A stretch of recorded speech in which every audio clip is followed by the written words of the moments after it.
am going to talk today about that 3D, I believe 3D will become non-core. And I believe this will happen when you don't think about whether something's 2D or 3D. It just is what it is. And this will, when we get to that point where we don't think about designing in 3D or designing in 2D, then I believe that will be the point where we go, we've now entered this new era of computing called spatial computing. So I'm going to explain those three terms. Normcore. Normcore was a fashion term invented in about 2013, and it was in rejection of the overhyped sense of, I have to look this way, I have to be so fashionable, look at me on Instagram, look at me on Facebook, look at me everywhere. People sort of rebelled against that and said, I am just going to be normal, boring as much as you can be. So it became actually a fashion statement, which is kind of like a bit of a political statement as well. And I like this because it's kind of how I think about 3D. I think about it where it's kind of hyped at the moment, but it will become just normal. And a little like technology has come, someone sent me this the other day in time for Father's Day. Also technology becomes normal, becomes normcore after a while. And so will spatial computing, and all the crazy, fantastic technology we have today will become just normal. So I like to look a little bit ahead for inspiration, and I find that movies is one of the best ways for us to, well, for me to be inspired about ways that you can look into the future and see maybe how spatial computing is going to evolve. And there's a film called Her by Spike Jonze. Has anyone seen that? Yeah, okay, quite a few. Oh, lots of thumbs up. And I want to just play you a little clip from this, and I'll speak over it. So, as you can see, like the textures and the fabrics sort of blend in with the technology itself. It sort of becomes this seamless experience, and it's looking into the future, but it's portraying technology in a way that it doesn't have to prove itself through its sophistication. It doesn't have to be like a smart, sleek iPhone or stand out against other devices that are around you. It sort of blends in with your world a little bit like a 1920s cigarette case or card holder or something like that. Here it's even saying, look, it's looking to the world as a simpler place. Maybe the technology is more complex, but the way that it's outlived, it actually simplifies the experience we have with technology. I kind of like that as one of the inspirations to think about how technology, 3D technology, 2D technology, augmented reality technology will become just normal in our everyday lives. What do we want it to look like? So, who here understands what the term spatial computing is? Okay, a few of you. There's been so many terms for spatial computing. You could also think about it as part of it is augmented reality, part of it is voice user interface, part of it is gesture, part of it's sometimes ambient computing, sometimes natural computing. It's been given many terms. I particularly like spatial computing because it encompasses all the technologies that can live in the 3D world that we live in. So when I'm referring to 3D, I'm actually alluring to the future when I think about 3D, not just visual, in its visual form as we kind of see it today in movies and TV. But when sound can also be spatialized, and we can use our gestures in 3D dimensions, and we can use more of our senses, like a sense of proprioception. Who knows what that is? Okay, great. That's a sense of understanding space around us, which we use for learning. I also want to show you other ways to look at spatial computing through two people's eyes. The first one is Adam Savage, and he's trying on a magic leap for the first time. And he has a wonderful experience.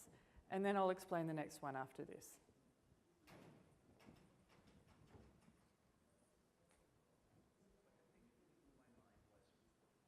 can we turn the sound up? Can I turn the sound up? I'm just going to rewind that, okay? Let's do that. The thing that really blew my mind was there's a whale. Now I know that in the preliminary press hype for Magic Leap, there was a whale diving in a gymnasium and everyone was looking at it.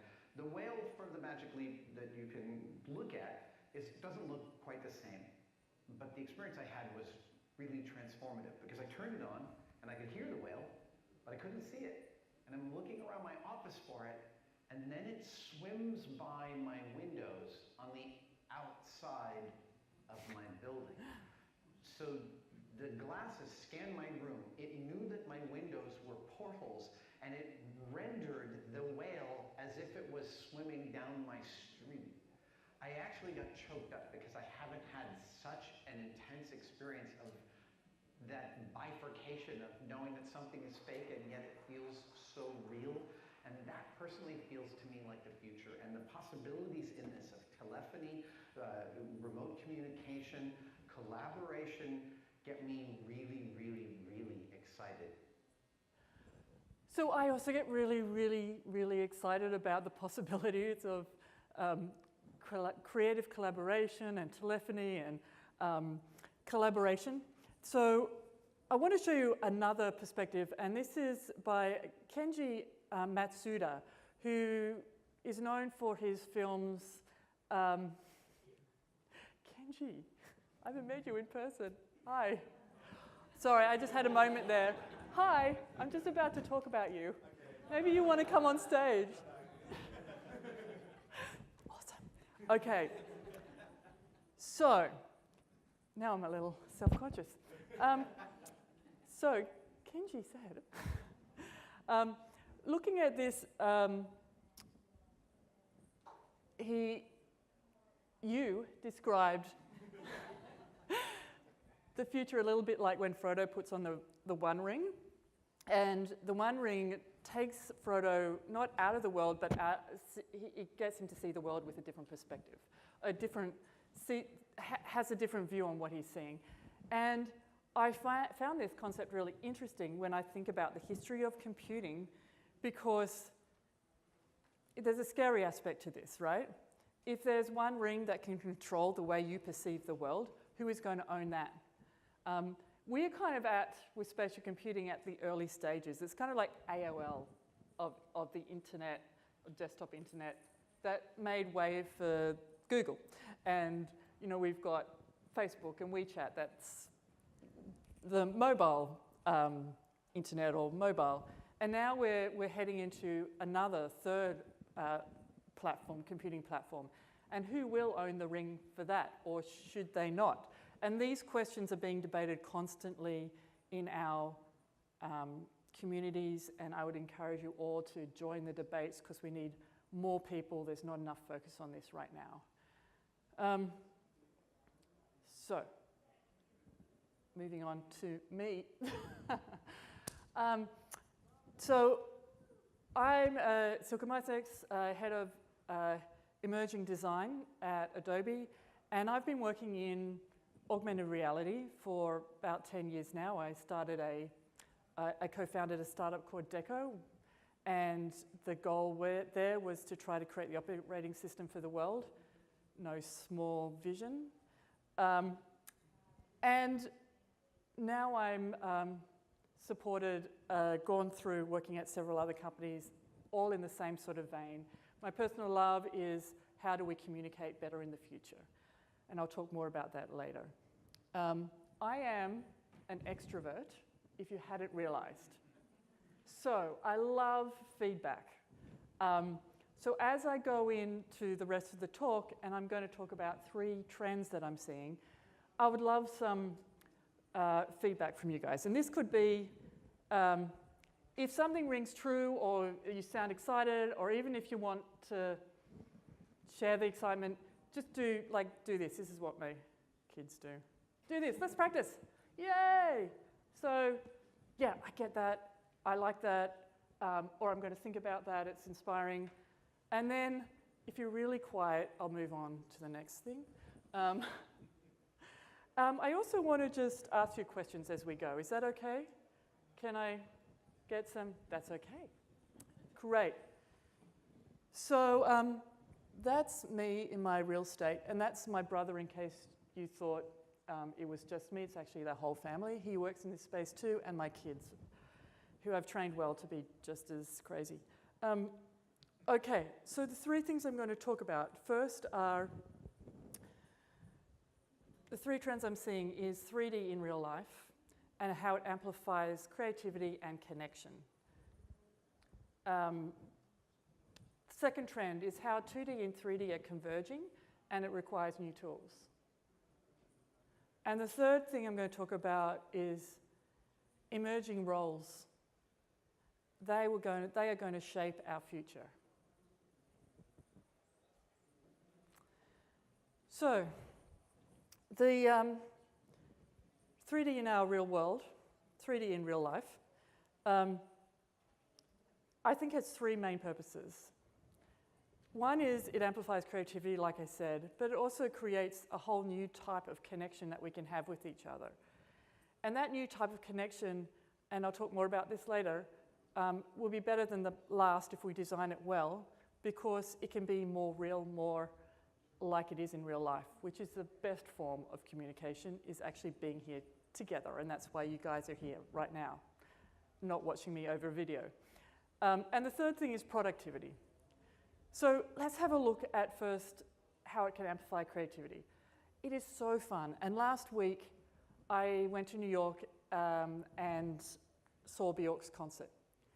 She works with an amazing artist called Tobias Gremler. So if you're a motion designer, you want to be inspired, Tobias Gremler is the guy. And then Bjork really wanted to create the 3D effect all the way through the stage and into the crowd. And I think you'll see how she does that in the next two videos.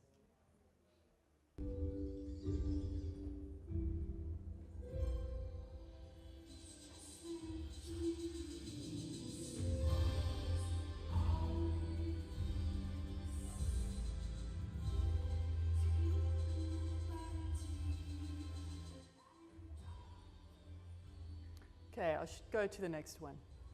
Sorry for the quality of these. These are actually the videos I took sitting a few rows back. I like this one because I actually leaned back in my seat because it felt like it was enveloping me.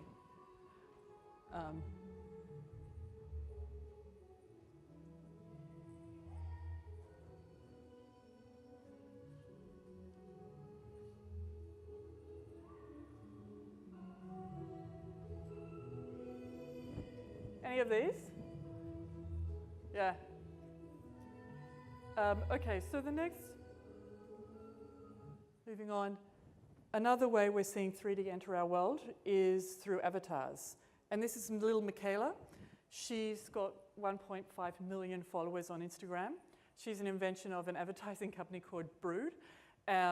So she kind of, I see her as a personification of the people who run the company. And I really like her, kind of strangely. And I talk about her even though I know the people behind this brand. And I've spoken to them about this. I see them in her. And the idea of our identity being manifested in different ways creates different types of relationships we have with each other and with groups of people. Again, something I'll talk a little bit more further on. But here's another example of how 3D-ness is being used in the world. Malaria isn't just any disease. It's the deadliest disease there's ever been.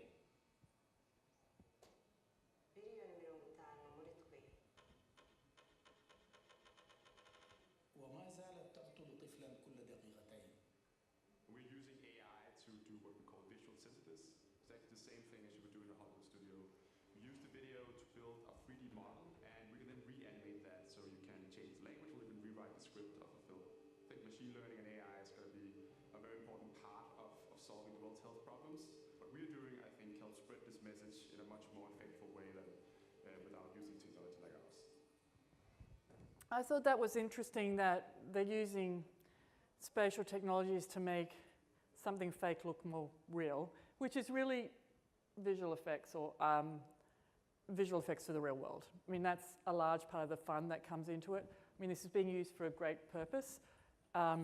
Maybe you can think about how visual effects in your next project can be put into the real world. So here's another, this is a company called Spatial.ai. I think they're actually here presenting. Yep. They're a New York startup, and I love what they're doing here. They're trying to help people. Oh, anyone from Spatial here? No, just love Spatial, great. What they're trying to do here is convert thought into visual imagery and share it collaboratively as close to reality as possible. So you can actually see the avatar of somebody, you put notes up on the wall, post-it notes as you would, so you can use your sense of proprioception. You can use space by walking around an object and everyone do the same and point to things. Again, something we love to do in real life, but we can't do on video calls. So they're really onto something, and I can see the next step for them would be to actually be able to make things together remotely. They're just showing how to share ideas, which is the first step. So we have seen how 3D in the real life can be fun, social. It also drives our daily lives. We've got biosensors in our watch, where we've got phones that can see the world and understand it, advertising and collaboration. How am I going? Is this, yeah, keep going, thumbs up, 2 thumbs up, okay.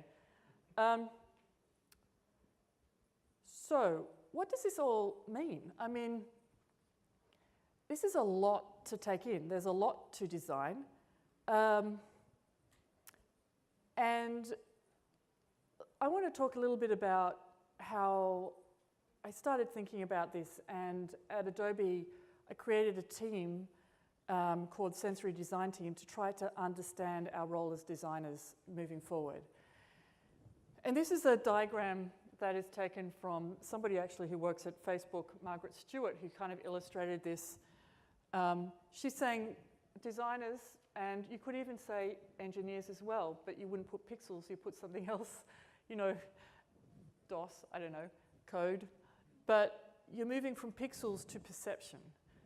So we're moving from a static image to a living product. We're moving from designing for guiding someone from one step to the other, where we're moving to motivate somebody, even subconsciously, to do something.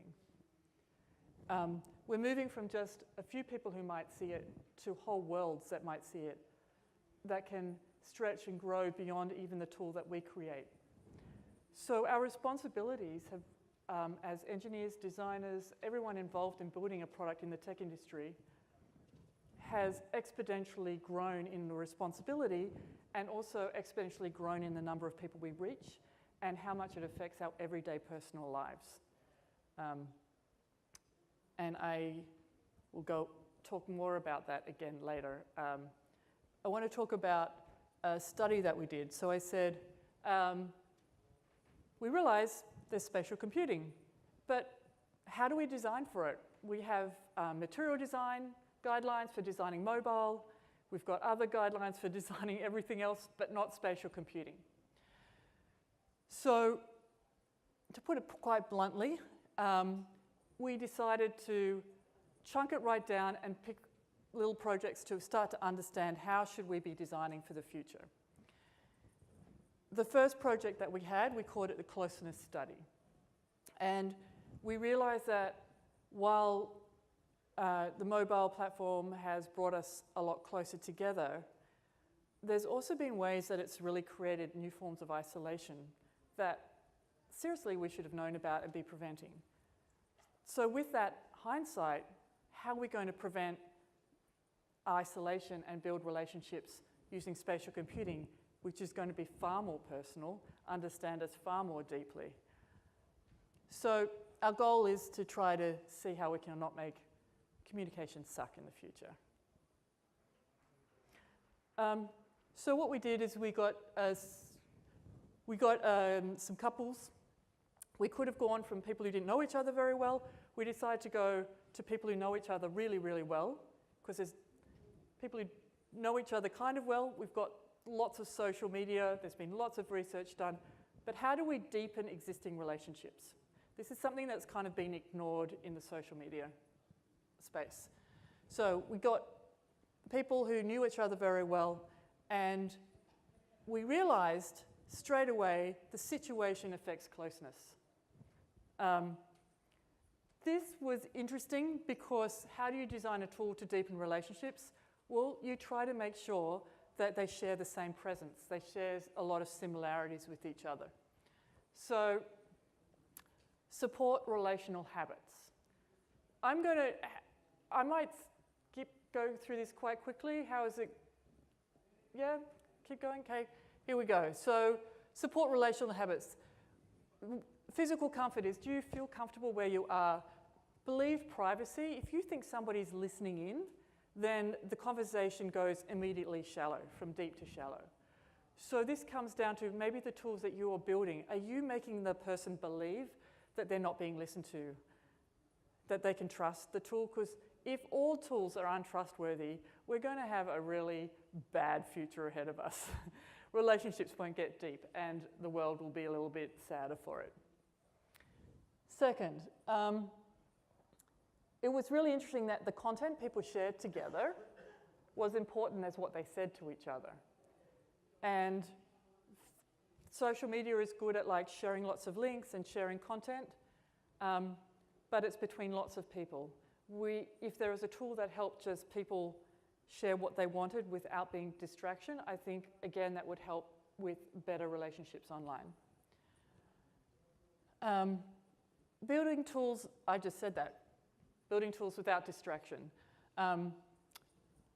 So we all think we need high-resolution facial mapping, but really we need to be able to share content. We need to be able to hear each other really well. Those things are more important. So trust in the tool, I've mentioned that. Agency, this is a really, Gora was talking about this. Who understands what the sense of agency is? So there's a few of you. The sense of agency is our choice. Like if you don't feel that you can choose what to eat, where to work, where to go to school, like then you have a hard time enjoying your life or making plans. The sense of agency is so important to us as human beings. We'll move countries to have more of a sense of agency. But what we found particularly in this computing platform is the sense of agency is more important than it's been in any other platform before. And I love that Duro picked up on that. But that's something when you're thinking about designing the next future tool in spatial computing, you need to give people the ability to change things, move around, ask questions, have control over the privacy controls they have over who sees what. Sound, this is a tip. 3D sound was the most important thing that if you want to improve any communication tool you have, spatial sound is the biggest difference you can make to the quality of conversation. Hey, does anyone want to know why? Yeah? Okay. There's this problem when you're in a meeting room and you're all in the meeting room together. Where people sit, it's got so much to do with how well they listen to. We don't have the same equivalent of that in any other video conferencing, social feeds or anything. So spatial sound, even if the person, you only need a small indicator to say this person's sitting next to you or that person's sitting across from you. Which gives you a sense of we're here together and helps the conversation. The other thing is the disadvantage of all being in a room, sometimes the shy people go to the back of the room and get ignored. You can actually engineer it so everyone has a better say, an equal say, and I like that positive side the technology could bring. But spatialized sound's important. Now this is what we're going to study next, is avatars, identification, and how you identify yourself. So maybe next year I'll talk about this in depth, but we're going to see more and more use of avatars. VTubing is huge in China, which is people dressing up in character. It's like mocap for commentators, like I could be Bugs Bunny right now, and that's been popular. Okay, so we're at our end of our first challenge, the first trend. My challenge to you is to learn how humans behave with humans, not how humans behave with computers. In the 80s, this was a new concept. We all thought we were doing it. We weren't really doing it. We can really do it today because computers can understand how we're sensory computers can understand what our gestures mean, what our facial expressions mean, what we're speaking in any language, where we are in the room. All these things can be used to design tools that encourage good human behavior and better communication, productivity, and creativity. So I would encourage you to think about, in the product that you've got, how can you add more natural human behaviors into the tool? Does that, yeah? Okay, that was a little bit weak.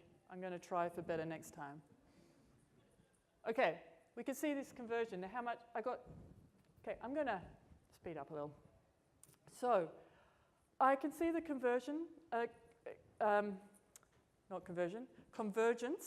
of 2D and 3D, and it's going to require new tools.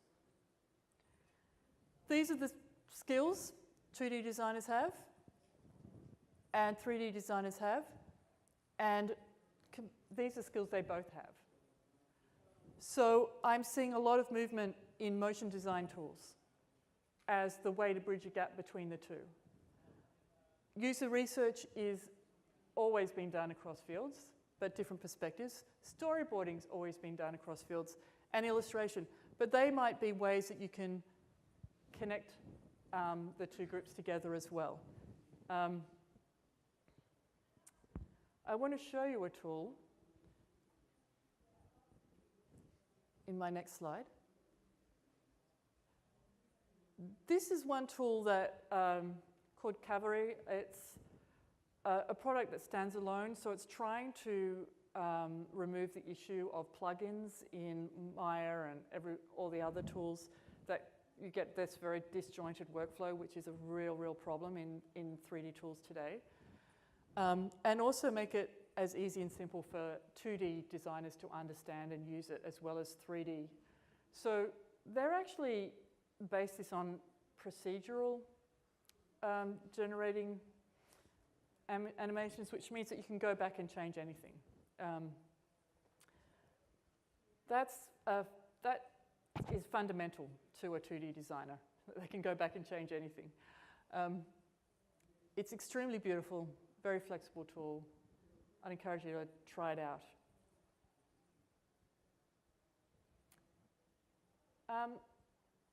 All right.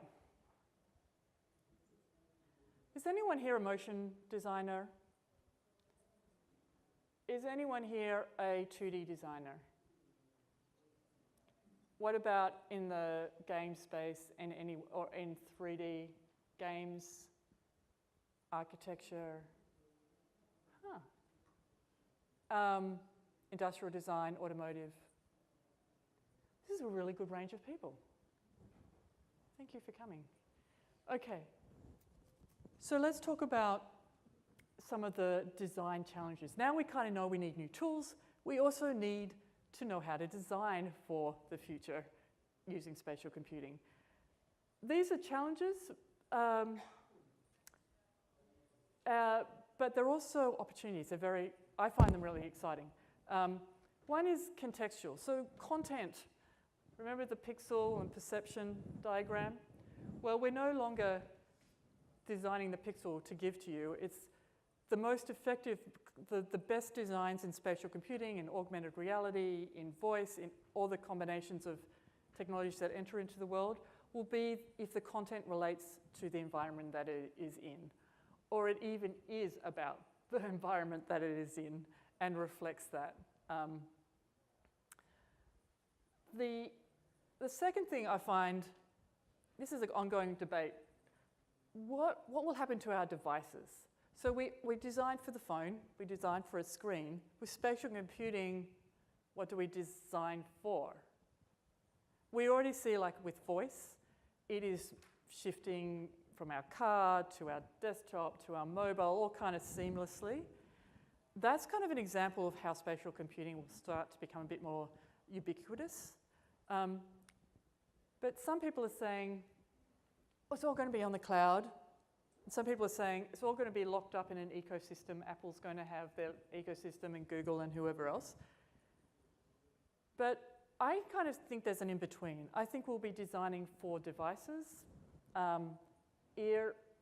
hearables and phones and glasses that are connected also to the cloud and use different features there from different companies. And it'll be kind of this mix-up of both. So now, instead of designing for something we know what the form factor is, we have to design for something that we don't know what the form factor is. It's flexible, and it relies on computation from the cloud, machine learning particularly. Does that make sense? It's kind of a really different paradigm shift from when you think about designing. Oh, and one last thing. It's going to be very, very complex. Just the data alone that we're going to get from all the cameras and devices, it's going to be more than we can imagine. We need to break it up, modularize it. My challenge is if anyone can create models of how to think about them in components, trying to work it all out in one go is not working. I can talk more about that later if you're interested in knowing about that. So, Silicon Valley has spent a lot of money, hell of a lot of money and time and effort to move us into the new era of computing with hardware and infrastructure software, but very, very, very, very little on how it's going to function, how we're going to use it, what does it mean for society, how we're going to educate the upcoming designers, what about the current designers. There's just hardly anything there. So that needs to change.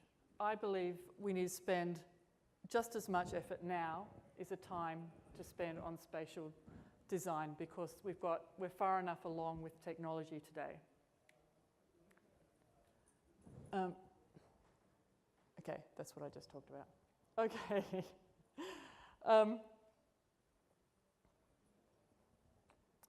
So, third thing.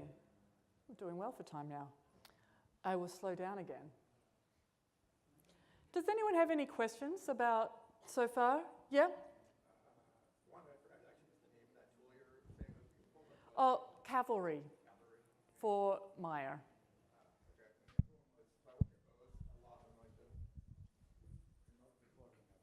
No worries. I work at Bose, a lot of them audio AR, so sort of spatial audio. So I really like the part where audio matters. Not biased. There's a big debate about, I guess I'm the one that debates, everybody else doesn't agree, on what I'd call location agnostic. So I actually am kind of cynical about that. It's when we're out and about that spatial is going to be predominant. I think it's going to be around you. So mobile isn't actually, let's just say, I think the best thing about mobile is it's in your pocket. That's actually the dominant thing that makes mobile really good. It's just always there. And it's the same with spatial, where you shouldn't have to be a specific place where there's information there. Yeah. A lot of tools should just be able to kind of, I should just be able to start 3D editing and all that stuff, just any arbitrary location. It seems like 80% of our usage will be that. It won't be about being a specific place. I agree. Yeah, okay, well, I don't know what my question was, I guess. Oh, I'm going to summarize what you said because I thought it was really great. Okay. So when we're talking about that hybrid system between the cloud and devices, one way to look at devices is what is local. What are you actually wearing? What have you got on you? What are you hearing? How are you? And then that moves with you. And what you choose is your agency, but we have to design to around that, and that's probably something that you think a lot about. But then the cloud is kind of there, everywhere, and it needs to see you, and it reacts to where you are in that specific point. So you kind of got this local and global view. Global is probably not the right word, but does that sum it up? Okay, next. Any other? We'll have one more question and then I'll move on. You said that Silicon Valley's been investing a lot in the engineering, not as much in the design. Yep. So what do we need to do? So in the sense that persuade the companies to spend more on design. Is it something that we can be doing as a university level, at a student level, the things that we can be learning and teaching? I guess there's two parts to that question. One is trying to get companies to spend more investment and invest more into design. You would approach it one way, and I think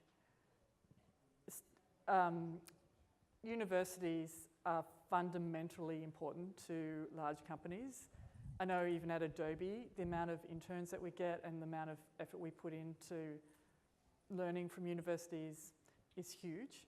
So they can definitely have an influence on that. I think, I would say as an individual, it's very hard, as an individual student, it's very hard to make a big impact. I would get together with other students, talk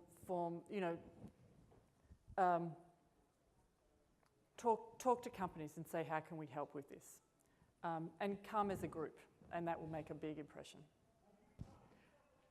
I can talk more about that later as well with you, because we've got some initiatives. I'm just hesitating what I can and can't say. Yep. One more question.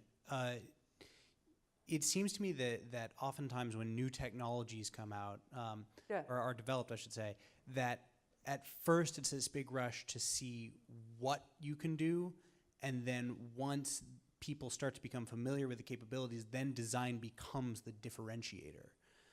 But that often results in a lot of patterns getting kind of set in stone that are whatever the initial developers happen to come up with that weren't necessarily thought out and designed. Yeah. Do you see any way to flip that trend when it comes to spatial computing? I think the Innovator's Dilemma, do you know Christian, somebody who wrote that? He sort of describes it well in that technology first, in all ways, everything gets done. All the bad, good stuff gets invented, and that's just how these things happen. And then it's I feel like we're almost out of that now. And then we're now at this point, this is why I'm saying this now, and I didn't say this 5 years ago even. Now is when companies can go, oh, we've got lots of stuff, we don't know what to do with it, to come in and say, here's what we can do with it.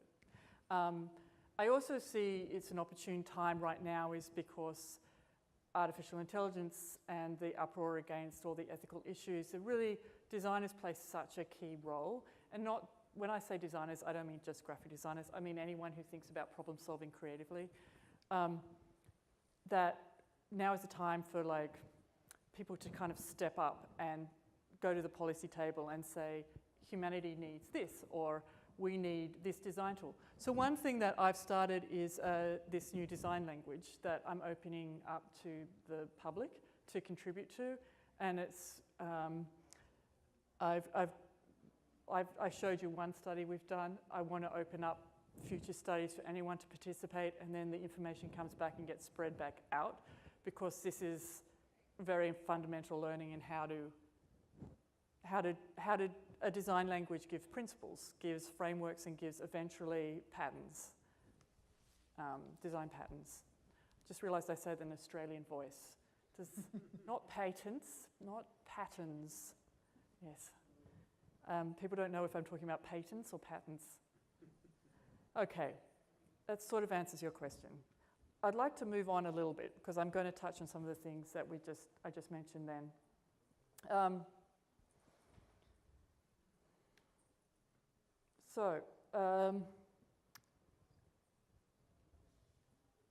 The third thing I want to talk about is about our roles. So it's very good, apt questions. This description of our privacy is I've taken from Timothy West from Unity Labs, director of Unity Labs. She invented this. She's fantastic.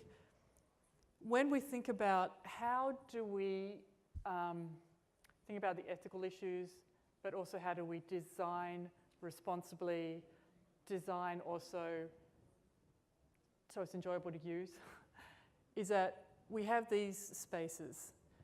A public space generally is you can speak publicly, you can show things publicly. Private, completely locked down, I have complete controls of who sees what. And then controlled is like your shop front, your office that you work in, and intimate is your home, and you let people in or not with that's your choice. Now, we can describe that well in a physical context, but with spatial computing, which is between digital and physical, there's a lot of layers to that several people are talking about and trying to understand how to deal with some of the murky greyness there. And nothing's been done right now. You can walk into a shop and you can be tracked. There's no laws against that. We're really at this really beginning stage of understanding how to deal with the privacy issues. Again, I'm encouraging people to get in on this because it's something that needs to be talked about. I got one. Yeah? Okay, I got a few. Oh, that was better. Okay. So one way to think about this, I was talking to a friend who runs a large advertising agency, and I personally hate advertising, but I see the need. And I said, can't you do something about it? Like, we don't want this new operating system to be run on ad dollars. Does anyone agree with that one? Yeah, okay. This is not foolproof, but this is just one idea we had of several. And this is for encourage you to talk to people like this as well. All the success metrics in advertising is based on short term. How many clicks, how many views, how many people bought what, instant response. But what if we looked at the long term? What if we spent more time thinking about, with the relationships, how do we build long-term relationships? Where maybe we measure on the length of a friendship. Because that can have an ROI, right? Or we can measure emotional responses. What about if we can say we've created positive relationships because we can understand some of the reactions? There's a lot of issues there, but that could be a positive outcome eventually. So these are different ways of looking at the problem that maybe we need to work out the future in this way.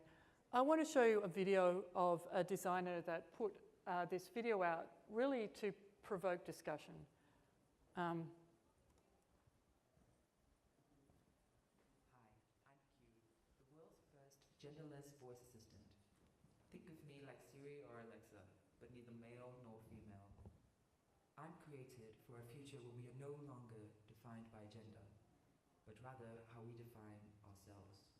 My voice was recorded by people who neither identify as male nor female. Oh, okay. I cut that shorter, I thought. So this is some people who specialize in voice, and they tried to create a genderless voice. Because what we're seeing is the biases of the female assistant. The support is like a female voice. It's softer kind of to everybody's ears, a lot of people's ears, maybe not Australian. But they wanted to say, let's not perpetuate that forward, which is what is actually happening with a lot of the voice assistants today. They tend to be females.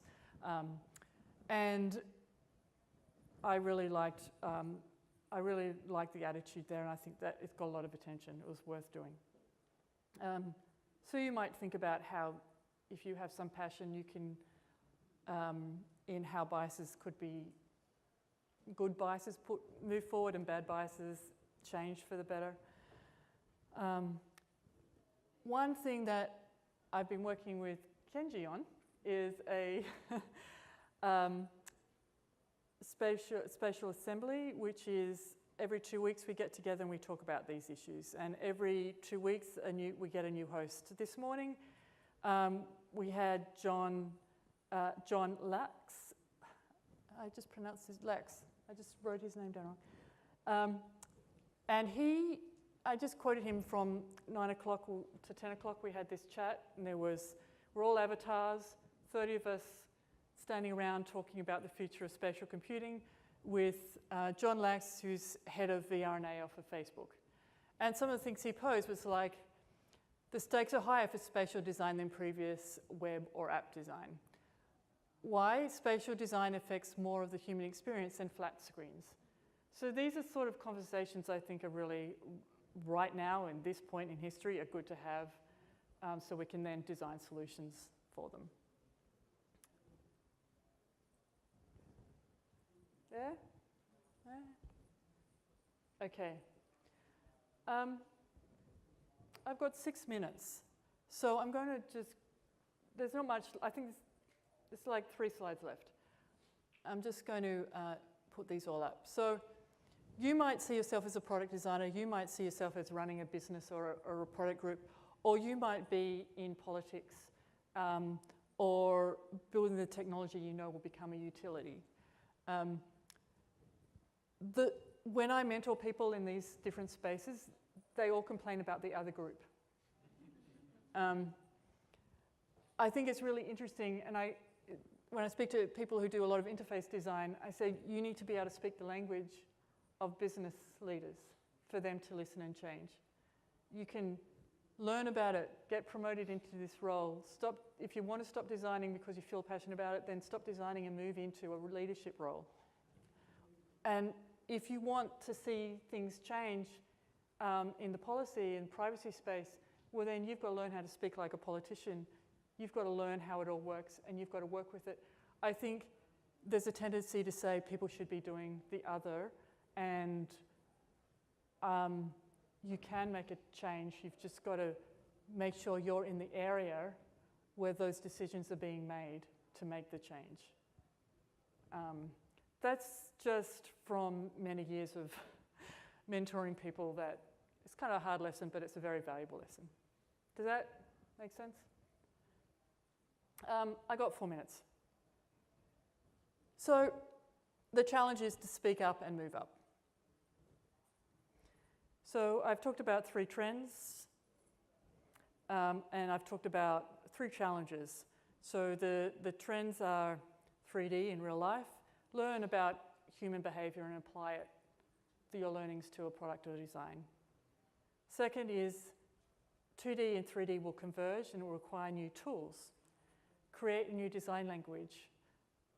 Invent new tools.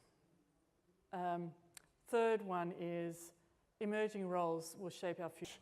VR creation is gonna last forever. This is gonna change the game in the entertainment industry. So thanks for coming.